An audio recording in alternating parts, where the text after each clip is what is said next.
আজকে তোমাদের পড়াবো ক্লাস 11-এর সেকেন্ড সেমিস্টারের একটা কবিতা, যেটার নাম হচ্ছে নুন। আর এটা লিখেছে জয় গোস্বামী। প্রথমেই বলে রাখি যে এই কবিতাটার যে উৎস কি, ভূতুম ভগবান এই কাব্যগ্রন্থের থেকে নেওয়া হয়েছে। আর এই কবিতাটা শুরু করার আগে কবিতাটার ছোট্ট করে থিম জেনে নিতে হবে। থিমটা কি না, নিম্নবিত্ত গরিব দরিদ্র মানুষ যারা, তাদের পরিবারের দিন যাপনের কাহিনী নিয়েই এই কবিতাটা। এবার আসি আমরা কবির ব্যাপারে কিছু জিনিস জানতে। আমাদের যে কবি জয় গোস্বামী, ওনার জন্ম 1954 খ্রিস্টাব্দে 10ই নভেম্বর, কলকাতাতেই ওনার জন্ম। আর উনি 13 বছর বয়সে বাড়ির পুরনো সিলিং পাখা নিয়ে প্রথম কবিতা লিখেন। এরপরে উনি 19 বছর বয়সে ওনার যে কবিতা 19 বছর বয়সে প্রথম ছাপা হয়। আর ওনার এই কবিতা লেখার যে জার্নিটা, সেটা করে উনি কী পুরস্কার পান। উনি আনন্দ পুরস্কার পান, বাংলা একাডেমি পুরস্কার পান, সাহিত্য একাডেমি পুরস্কার পান, এছাড়াও তিনি বঙ্গবিভূষণ পুরস্কারও পান। এবার আমি কবিতাটা লাইন বাই লাইন পড়ে প্রত্যেকটার মানে বুঝিয়ে দেব। আমরা তো অল্পে খুশি, কি হবে দুঃখ করে। যারা দরিদ্র, নিম্নবিত্ত মানে যাদের টাকা পয়সা বেশি নেই, একদমই কম, মিডিল ক্লাসও বলা চলে না, লোয়ার মিডিল ক্লাস, ঠিক আছে, আর্থিকভাবে, তারা বেশি আশা করে না, তারা অল্পতেই খুশি। কি হবে দুঃখ করে, অর্থাৎ তারা জানে যে দুঃখ করলেও তাদের কেউ এসে সাহায্য করবে না, বা তারা একদিন হঠাৎ করে কোটিপতিও হয়ে যাবে না। আমাদের দিন চলে যায় সাধারণ ভাত কাপড়ে। ওদের সাধারণ একটু খাওয়ার আর একটু গায়ে দেওয়ার বস্ত্র হলেই ওদের দিন হ্যাপি কেটে যায়। চলে যায় দিন আমাদের অসুখে ধার দেনাতে। ওদের যখন দিন নর্মাল চলে, এর মধ্যেও সবার রোগ ব্যাধি লেগেই থাকে। ওদের তো আর এক্সট্রা টাকা নেই, তাই ওরা কি করে, অসুখ বিসুখ করলে ধার দেনা করে ওরা ওষুধ কেনে। রাত্রিরে দু ভাই মিলে টান দি গঞ্জিকাতে। রাত হলে ওরা এতটাই বলতে গেলে টেনশানে থাকে সব সময়, টাকা পয়সা নিয়ে, নিজেদের জীবন নিয়ে। ওরা রাত্রেবেলা ওদের ঘুম আসে না, তাই ওরা টেনশন ফ্রি হওয়ার জন্য ওরা গঞ্জিকা টানে, অর্থাৎ গাঁজা খায়। এখানে এই যে দুই ভাই, আমরা কবিতার শুরুতে মনে করবো হয়তো ওরা হয়তো সত্যি দুই ভাই, বাট না, এখানে দুই ভাই মানে একটা ছেলে আর একটা বাবা, দুইজন মিলে গাঁজা খায়। কেন? নিজেদের কষ্ট ভুলে থাকার জন্য। সব দিন হয় না বাজার, হলে হয় মাত্রা ছাড়া। যারা নিম্নবিত্ত পরিবারের হয়, তাদের এই একটা জিনিস হয়, হাতে একটু টাকা আসলে, এমনি তো বাজার ভালো হয় না, প্রত্যেক দিন না খেয়েই থাকে, একটু টাকা এলে তারা কি করে, একদিনে অনেক কিছু আর কি কিনতে চায়, মাংস টাংস অনেক কিছু কিনে ফেলে, কারণ বুঝতে পারে না, সামলাতে পারে না যে কী করে কী করবে। একদিন খুব মন্ডা মিঠাই খেয়ে সব মাত্রা ছাড়া হয়ে যায়। বাড়িতে ফেরার পথে কিনে আনি গোলাপ চারা। গরিব বলে, নিম্নবিত্ত মানুষ বলে কি তাদের শখ হয় না একটু কিছু করি বাড়ি সাজানোর জন্য শখের জন্য ওরা গোলাপ চারা কিনে আনে। কিন্তু পুঁতব কোথায়?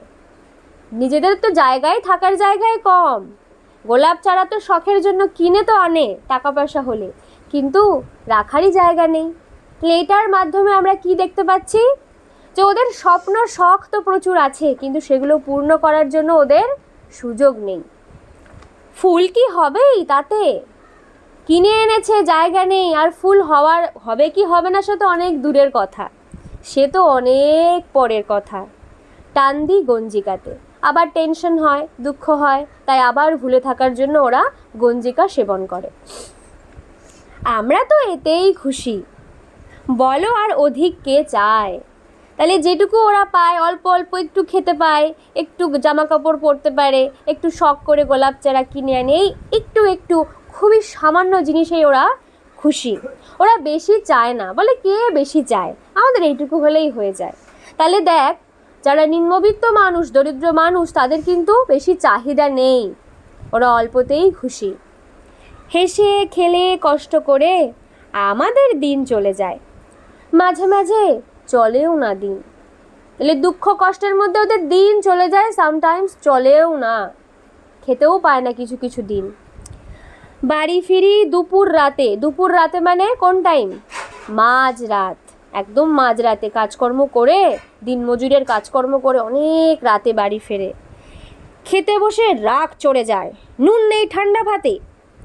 তাহলে অত খাটাখাটনির পরে যখন একটু খেতে বসে, একটু ভাত, ঠান্ডা ভাত মানে পান্তা ভাত, ঠান্ডা হয়ে গেছে জল দেওয়া ভাত, সেই খায়, নুনও থাকে না। এতটাই দরিদ্র অবস্থা, নুনের দাম হলুদের থেকেও কম হয়, ঠিক আছে, সেই নুন পর্যন্ত ওদের ঘরে থাকে না। তার মানে কতটা দরিদ্র একবার ভেবে দেয়। তখন রাগ হয়, কার উপর রাগ দেখাবে? তাই জন্য কি করে তখন?